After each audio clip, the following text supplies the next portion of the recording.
side that knew that this was gonna end in tragedy, and the reason they didn't do anything about it is they were making too much money. Well, unfortunately, a lot of what drove where we're at is greed. It was greed from, and from all parties, because I don't think anybody can say, well, it wasn't our fault. Well, for everybody that got into loans, that, I mean, most reasonable people, whenever they went into the bank, they thought they could afford a $200,000 house, and then they came out with a $700,000 house.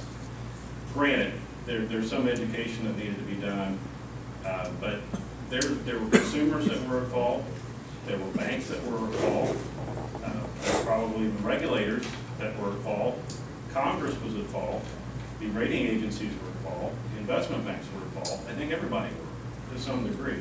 And it's easy to point fingers, but collectively, we all made the mess.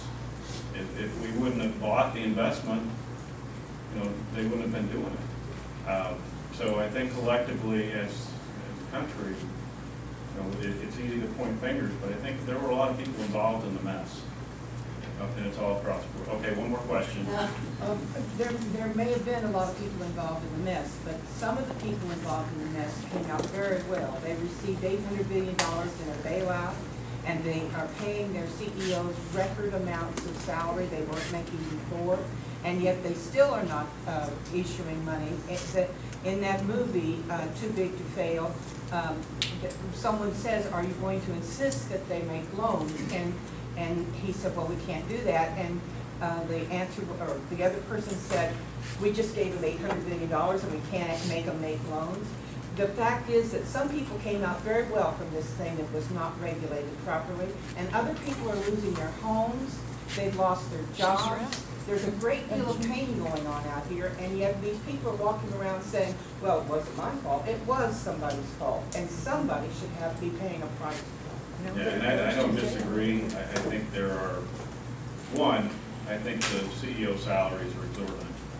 There's no reason anybody should be worth that. You can say that about professional athletes too, but that is insane. And whenever you have organizations, and the movie pointed some of this out, when you have organizations that whenever they were going through financial difficulty were still paying the people that were responsible for getting them in the mess a bunch of money. That doesn't seem prudent to me, but that's kind of outside of our realm of influence. Now, I can tell you that part of HARP, which you probably all heard about that, some of the restrictions restricted the salary compensation of executive officers.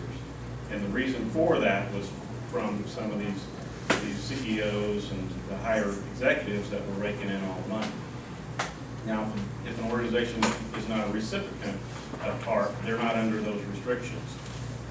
There are a lot of people that are hurting. Frankly, everybody in this room is probably hurting or has been touched by it. Anybody that owns a home has seen a dramatic decrease in their value of their home. Anybody that's tried to sell their home can't sell it. So yeah, I mean, everybody's been hit by what has happened, and it's catastrophic.